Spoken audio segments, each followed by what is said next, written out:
दादाजी, आपका जरूरत वेस्ट बंगाल में नहीं पड़ रहा है। मेरे तो उम्र का लिहाज करो कम से कम। माननीय नरेंद्र मोदी जी, मैं तो भारत के प्रधानमंत्री तो है ही है, उससे भी बढ़ के मैं माननीय मोदी जी को युग पुरुष कहता हूँ। धन्यवाद अध्यक्ष जी, आपने मुझे जम्मू कश्मीर यूनियन टेरिटरी और यूनियन टेरिटरी ऑफ पुडुचेरी दोनों के सप्लीमेंट्री ग्रांट्स एंड डिमांड पे बोलने का जो अवसर दिया। मैं माननीय फाइनेंस मिनिस्टर जी ने इस बजट में और सप्लीमेंट्री में जम्मू कश्मीर और पुडुचेरी दोनों यूनियन टेरिटरीज को सरकार की ओर से बहुत अच्छा ध्यान रखते हुए, दादाजी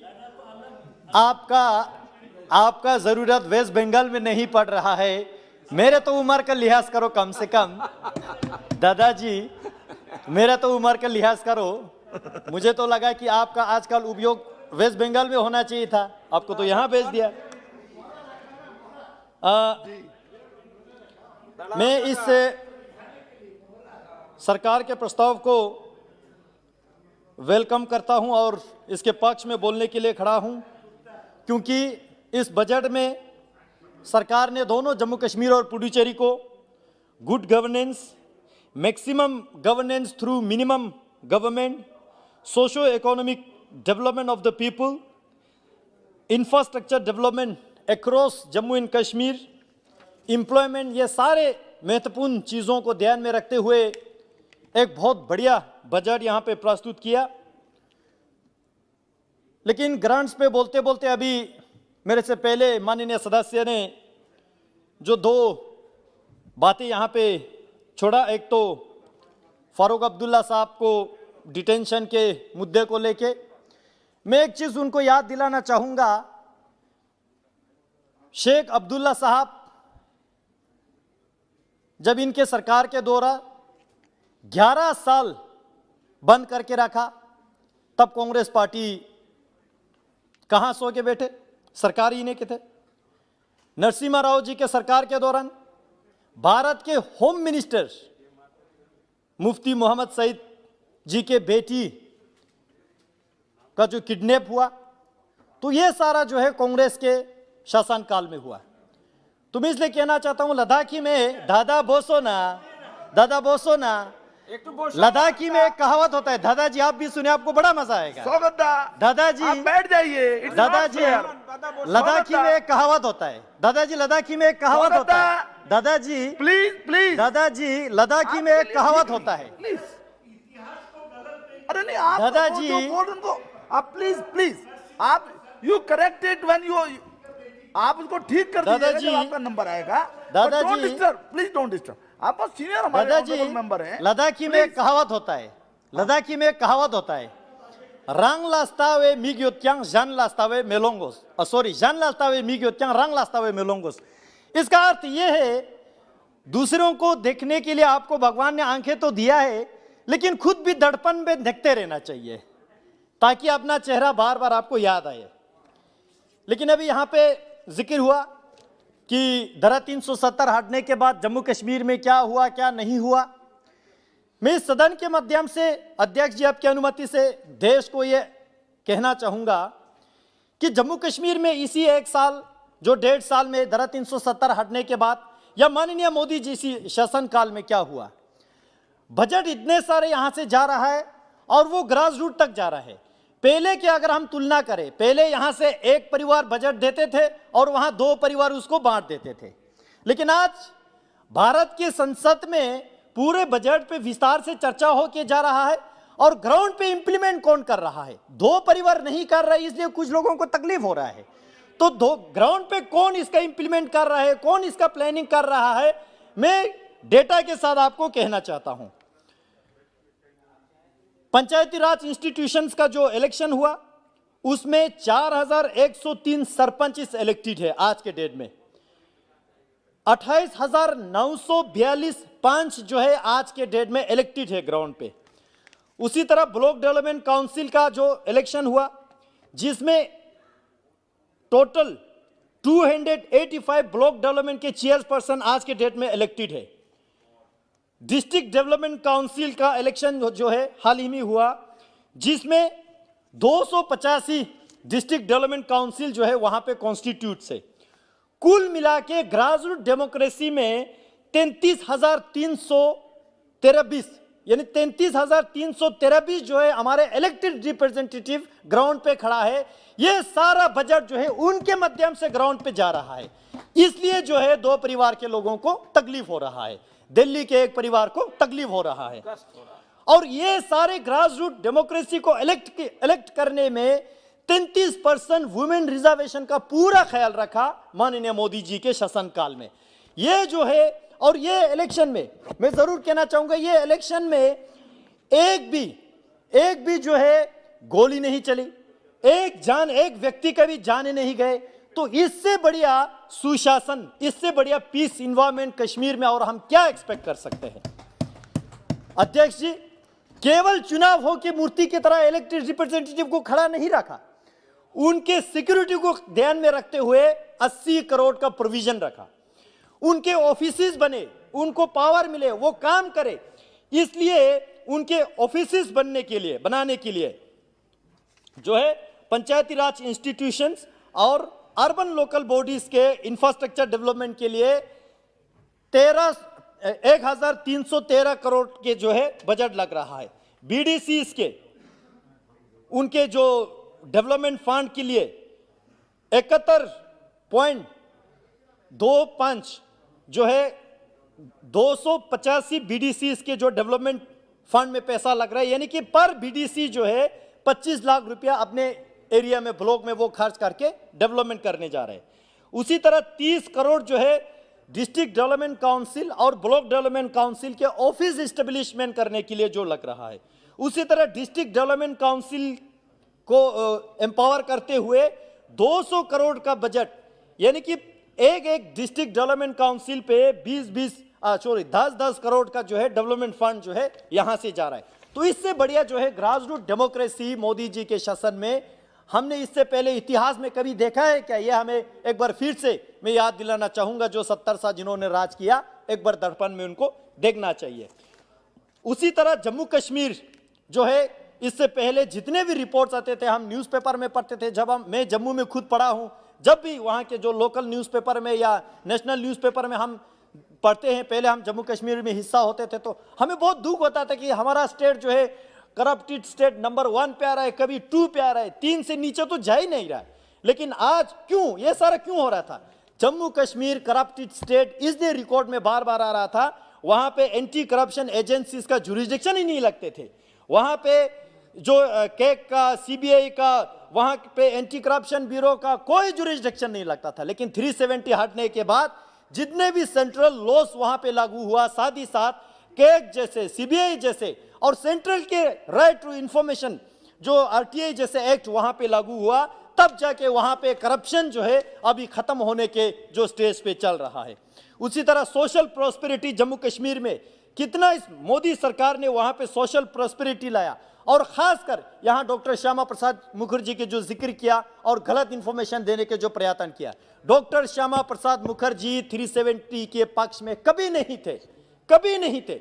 डॉक्टर श्यामा प्रसाद मुखर्जी ने तो इस देश के युवा पीढ़ियों को एक संदेश देके गया कि एक देश में 2 विधान, 2 प्रधान, 2 निशान नहीं चलेगा। ये डॉक्टर श्यामा प्रसाद मुखर्जी के सपना को साकार करते हुए माननीय नरेंद्र मोदी जी, मैं तो भारत के प्रधानमंत्री तो है ही है, उससे भी बढ़ के मैं माननीय मोदी जी को युग पुरुष कहता हूं। इस युग पुरुष ने माननीय जो श्यामा प्रसाद मुखर्जी के सपना को साकार करते हुए आज जम्मू कश्मीर और लद्दाख को जो है वन नेशन के फीलिंग्स दिया है, सिंगल सिटीजनशिप के फीलिंग्स दिया है। मैं आपको बता दूं, मुझे यह बताते हुए बहुत दुख होते थे। हम पहले यहां से कोई हमारे स्टूडेंट्स बेंगलोर जाते हैं, चंडीगढ़ जाते हैं, कहीं भी पढ़ने के लिए जाते हैं, हमारे लद्दाख वालों भी जम्मू कश्मीर के government of Jammu and Kashmir के आई कार्ड लेके जाते थे, तो हमारे बच्चों को वहां रहने के लिए घर नहीं मिलते थे, पीजी पेइंग गेस्ट नहीं मिलते थे, हॉस्टल में एडमिशन नहीं मिलते थे, क्योंकि हमारे आई कार्ड के ऊपर जम्मू कश्मीर के होते थे तो हमें भी जो है एक गलत परसेप्शन से देखते थे, मिस ट्रीटमेंट होते थे। तो कभी कभी हम ये सोचते थे कि भाई हम कहीं बी क्लास के सिटीजन तो नहीं है, सेकंड क्लास के सिटीजन तो नहीं है। ये फीलिंग्स जो है नरेंद्र मोदी जी ने हटा के हमें जो है अपने इज्जत दिलाया। इस सरकार ने जो है हमें इस देश में पहचान दिलाया। इसलिए जो है मैं कहता हूं इससे बढ़िया सरकार जम्मू कश्मीर के लिए पहले भी नहीं आया है, शायद आगे भी नहीं आएंगे। जम्मू कश्मीर के इकोनॉमी प्रॉस्पेरिटी के लिए बहुत सारे सरकार कदम उठा रहे हैं। उसी तरह जम्मू कश्मीर के सिक्योरिटी को लेकर सभी लोगों को एक चिंता रहते हैं। सिग्निफिकेंट इंप्रूवमेंट्स जो है जम्मू कश्मीर के सिक्योरिटी सिचुएशन को लेके इसी मोदी जी के शासनकाल में हुआ है। और सिक्योरिटी को ध्यान में रखते हुए बहुत सारे नया जो स्टेप्स लिया, जो हाई एंड सिक्योरिटी इक्विपमेंट्स हो, नया जो है आईआर बटालियन वहां पे राइज किया, 2 बटालियन बॉर्डर बटालियन और 2 वुमेन बटालियन जो है वहां पे राइज किया।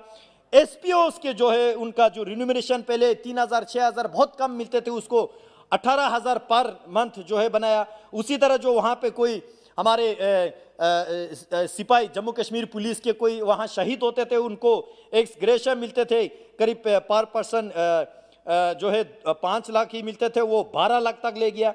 एसपीओस कोई शहीद होता है तो 2 लाख मिलता था, उसको 5 लाख कर दिया। ऐसे बहुत सारे जो अनगिनत जो है स्टेप जो है मोदी सरकार ने जम्मू कश्मीर में लिया है। पॉलिटिकल सिनेरियो को टोटली चेंज किया है। पहले एक गुपकर गैंग वालों का मोनोपोली होता था, वही 1-2 पार्टी जो है मनमर्जी करते रहते थे। लेकिन इस बार जो है 370 हटने के बाद पॉलिटिकल मोनोपोली को खत्म करके देश से कोई भी राजनीतिक दल जो है जम्मू कश्मीर के इलेक्शन में पार्टिसिपेट कर सकते हैं और कर भी रहे हैं, जिसकी वजह से वहां internal democracy with in political parties में जो है वहां पे एस्टेब्लिश जो है नरेंद्र मोदी जी के सरकार ने वहां पे किया है। रिलीफ और रिहेबिलिटेशन के लिए बहुत सारे स्टेप्स जो है वहां पे उठा गया। ऐसे तरह अनगिनत जो है स्टेप जो है इस सरकार ने लिया। माननीय अध्यक्ष जी, लद्दाख को लेके बहुत सारे अच्छे स्टेप्स लिया गया। बजट के तो इस बार भी फिर भी जो है 1920 जो वित्तीय ईयर में उसके फाइनेंशियल ईयर में पैसा दिया 2020 और 2021, 2021 और 2022 यानी कि आगामी फाइनेंशियल ईयर, ये सारा जोड़ा के 16,283 करोड़ लद्दाख के लिए जो है माननीय मोदी जी के बजट जो है यहाँ पे लद्दाख बजट में यहाँ बोल रहा हूँ, आप फिर बोल रहे कि लद्दाख बजट कहाँ है। मैं यहाँ गिन के तो बता रहा हूँ आपको। आप दादा प्लीज। उसी तरह जो है लद्दाख में भी जो ग्रास रूट डेमोक्रेसी स्टेब्लिश करने के लिए पंचायती राज जो है, ब्लॉक डेवलपमेंट काउंसिल जो है, ये सारा स्टेब्लिश किया है। मैं एक किस्सा जरूर सुनाना चाहूंगा यहाँ पे। दादाजी यहाँ पे बार बार लद्दाख को इंटरेस्ट ले रहा है, तो एक बीइंग सीनियर मेंबर जो है दादाजी को ये सुनना अच्छा लगेगा शायद। सर, हमारे लिए कितना मिस ट्रीटमेंट होता था, गलत ट्रीटमेंट। मैं आपको बता दूं, लद्दाख में बहुत सारे जो बैकवर्ड्स एरिया है, फार फलंग एरिया है। मसूदी साहब लद्दाख में वहां पे पोस्टेड थे, लद्दाख अच्छी तरह से जानते हैं। ज़ंस्कार नाम के एक वहां पे तहसील है, अभी सब डिविजनल स्टेटस है। देश के लार्जेस्ट एंड ओल्डेस्ट तहसील जो है ज़ंस्कार है। अब वहां जो है अपने डिस्ट्रिक्ट हेडक्वार्टर से कट ऑफ रहते हैं, ले डिस्ट्रिक्ट हेडक्वार्टर से कट ऑफ रहते हैं। वहां से हमें पेशेंट को एवेक्यूट करना होता था। अब मान लो वहां से कोई बीमारी है, बंदा डिस्ट्रिक्ट हॉस्पिटल में उसको एडमिट करना है, ना वहां पे सड़क है, सर्दियों में बंद रहते थे, और वहां पे हेलीकॉप्टर का कोई प्रोविजन नहीं थे जब यूपीए के सरकार के दौरान। तो वहां से पेशेंट को जब हमें एवेक्यूट करना है तो इंडियन आर्मी की हम मदद लेते थे, एयरफोर्स के हेलीकॉप्टर हम मांगते थे। अब उसका प्रोसीजर सुनिए, ये बिल्कुल ध्यान से सुनने वाली बात है। कोई पेशेंट अगर डिस्ट्रिक्ट हॉस्पिटल में रेफर करते तो सबसे पहले उस पेशेंट को ब्लॉक मेडिकल ऑफिसर को दरखास्त देना होता था। ब्लॉक मेडिकल ऑफिसर वो सब डिविजनल उसको एसडीएम को लिखेंगे, एसडीएम जो है डिप्टी कमिश्नर को लिखेंगे, डिप्टी कमिश्नर जो है चीफ मेडिकल ऑफिसर को लिखेंगे, चीफ मेडिकल ऑफिसर उसका तहकीकात करके फिर डिप्टी कमिश्नर को लिखेंगे, डिप्टी कमिश्नर फिर वो कश्मीर के डिविजनल कमिश्नर को लिखेंगे, कश्मीर के डिविजनल कमिश्नर जो है उधमपुर में बैठे हुए जो एओसी एयरफोर्स उसको लिखेंगे, फिर वहां से अप्रूवल दे के ले एयरफोर्स के एओसी को लिखेंगे, तब जाके हेलीकॉप्टर हमें मिलते थे एक पेशेंट को एवोक्यूट करने के लिए। यानी कि 7 टेबल पे वो फाइल चलता था, हर टेबल पे 3-4 दिन तो मिनिमम लगता था। यानी कि जब हेलीकॉप्टर के अप्रूवल हो के वहां से घूम के आते थे, बेचारा पेशेंट का तो डेथ हो के उसका अंतिम क्रियाक्रम भी हो चुके होते थे, तब जाके हमें एक हेलीकॉप्टर मिलता था। तो इतने सारा मिस ट्रीटमेंट। लेकिन आज मोदी जी के शासन में इसी 3 दिन पहले मैं आपको उदाहरण देता हूं, वहां पे इस सरकार ने सब्सिडाइज पवन हंस MI-17-2 जो है हेलीकॉप्टर रखा। कल 4 दिन पहले वहां रलाकुंग नाम से एक सबसे बैकवर्ड एरिया से एक पेशेंट को इवैक्यूएट करना, मुझे फोन आया कि वहां हेलीकॉप्टर चाहिए, पेशेंट उठाना है। मैंने तुरंत वहां कंसर्न ऑफिसर को रिक्वेस्ट किया कि भाई कल सुबह पेशेंट उठाने, सुबह वहां से पेशेंट उठा के डिस्ट्रिक्ट हॉस्पिटल में दाखिल किया। ये इफेक्टिवनेस वहां पे आया है। सिंगल विंडो सिस्टम जो है मोदी जी ने सरकार ने किया है, ये होता है सरकार, ये होता है एडमिनिस्ट्रेशन और ये होता है इफेक्टिवनेस, गुड गवर्नेंस। ये मैं उदाहरण आपको देना चाह रहा था। इसी तरह हर चीज में मैं स्पोर्ट के जिक्र तो जरूर करूं यहां पे, जो इससे पहले हमारे युवाओं को स्पोर्ट्स में बिल्कुल ही चांस ही नहीं मिलता था, क्योंकि हर स्पोर्ट्स में हमें नेशनल लेवल पे, स्टेट लेवल पे जम्मू कश्मीर के थ्रू होना पाता था। लेकिन इस बार जो है हमारे अलग अलग स्पोर्ट्स में, अध्यक्ष जी मैं बता दूं, लद्दाख से जो है अलग अलग स्पोर्ट्स में, चाहे वॉलीबॉल में हो, फुटबॉल में हो, क्रिकेट में हो, मार्शल आर्ट्स में हो, वुशु में हो, उसी तरह जो है आइस स्टॉक में हो, स्क्वाश में हो, रिसेंटली जो मुंबई में रोड साइकिलिंग का चैंपियनशिप हुआ नेशनल 50 किलोमीटर, लद्दाख के एक जो लड़की है लेग्जे सांगमो ने गोल्ड जीत के जो है पूरे देश में नाम रोशन किया। तो इतने सारे अपॉर्चुनिटीज जो है हमें मिल रहे हैं। इस बार हमने ज़ंस्कार में विंटर स्पोर्ट फेस्टिवल का आयोजित किया। मैं स्पोर्ट मिनिस्टर को यहां से धन्यवाद दूं, -45 में ज़ंस्कार आके नाइट स्पेंड किया। वही ज़ंस्कार जो है मैं अभी पहचान का जो कहानी सुना रहा था। तो इस विंटर स्पोर्ट को अपने देश में तो इसका पॉपुलैरिटी हुआ ही है, आने वाले साल में हम इसको 75 दिन के लिए करना चाहते हैं और पूरे देश विदेश में जो है इसका पार्टिसिपेशन होना चाहिए। सर मैं दो चीज मुझे बोलना बहुत जरूरी है। एक जो है अभी लद्दाख में एम्प्लॉयमेंट को देके सरकार बहुत सारे काम कर भी रहा है और भी करने के जो जरूरत है, वहां पे जो है आज के डेट में 7000 जो पोस्ट वैकेंसी है उसको भर्ती करने की जरूरत है। उसको जो है क्योंकि हमारे बहुत सारे अनएम्प्लॉयड यूथ जो है वहां पे उसके लिए उम्मीद कर रहे हैं। मैं आपके माध्यम से सरकार के ध्यान में लाऊं, एडमिनिस्ट्रेशन को थोड़ा यहां से स्पीड डायरेक्शन देके वहां के पोस्ट का भर्ती करना, और बेरोजगारी जो है इसी 7000 पोस्ट को भर्ती करने से वहां खत्म होने वाला है। मोदी सरकार इस पे और भी ज्यादा ध्यान देने की इस पे जरूरत है। और यूटी बनने के बाद कुछ न्यू एडमिनिस्ट्रेटिव यूनिट, क्योंकि लद्दाख जो है 60,000 स्क्वायर किलोमीटर मेरा पार्लियामेंट्री कॉन्स्टिट्यूंसी आता है, 2 ही डिस्ट्रिक्ट है। यूटी करने के बाद अभी ग्रास रूट पे एडमिनिस्ट्रेशन ले जाने के लिए वहां पे और डिस्ट्रिक्ट क्रिएट करने के, sir 1 minute please, last district create करने की जरूरत है। ज़ंस्कार और नुब्रा उसी तरह और भी जो वहां पे वायबिलिटी देख के डिस्ट्रिक्ट क्रिएट करने की बहुत आवश्यकता है। पौंडीचेरी को लेके सर लास्ट मिनट में मैं पौंडीचेरी को खत्म करूंगा। सरकार ने बहुत अच्छा बजट इस बार रखा है। पौंडीचेरी के जो कल मैं स्टडी कर रहा था, मुझे बहुत दुख हुआ पौंडीचेरी को इससे पहले जो सरकार जो अनस्टेबल वहां पे क्रिएट हुआ, जिसकी वजह से वो सरकार गिर गए। क्यों गिरा? इन्होंने पौंडीचेरी में कांग्रेस के सरकार वहां पे थे, पूरे राशन स्टोर बंद करके रखा इन्होंने, पूरे मिल्स इन्होंने बंद करके रखा, लोगों को राशन दिया नहीं। ये सारे राशन स्टोर मोदी जी के सरकार पौंडीचेरी में भी आने के बाद इसको दोबारा खोलने की जरूरत है। वहां पे 10,000 एम्प्लॉयज को सैलरी नहीं मिल रहा है। 1 नेशन 1 राशन कार्ड पौंडीचेरी में इंप्लीमेंट नहीं है। मेडिकल रिजर्वेशन ऑल इंडिया में स्टेट लेवल का 55% होते हैं, पौंडीचेरी में जो है 35% पे रिजर्वेशन रखा है, उसको बढ़ाने की जरूरत है। सेंट्रल गवर्नमेंट स्कीम्स जिस तरह वेस्ट बंगाल में इंप्लीमेंट नहीं होता है, उससे भी बुरा हालात इन्होंने पौंडीचेरी में करके रखा है। उसी तरह वहां पे जो लोकल बॉडीज का इलेक्शन, मैं कल पढ़ते हुए मैं हैरान हुआ हूं, देश आजाद होने के बाद लोकल बॉडीज का इलेक्शन केवल 2 बार ही हुआ, और दूसरी बार तो वहां के हाई कोर्ट के ऑर्डर से हुआ। कांग्रेस पार्टी कहां सो के बैठे थे? इसलिए मैं कहता हूं कांग्रेस पार्टी को धड़पन में देखते रहने की जरूरत है। पुडुचेरी में आज के डेट में कांग्रेस के नाकामयाबी के कारण से बेंगलोर और हैदराबाद से जो वहां फ्लाइट जाते थे, लास्ट 1 ईयर से फ्लाइट्स बंद है। तो ये इतना ही मैंने कहना, और भी बहुत सारे पॉइंट तो है, लेकिन आपने मुझे बहुत अच्छा समय दिया। मैं इस सरकार को धन्यवाद देना चाहूंगा, बहुत अच्छा बजट दिया है पुडुचेरी और जम्मू कश्मीर को, मैं इसका समर्थन करता हूं। बहुत बहुत धन्यवाद। जय हिंद, जय भारत।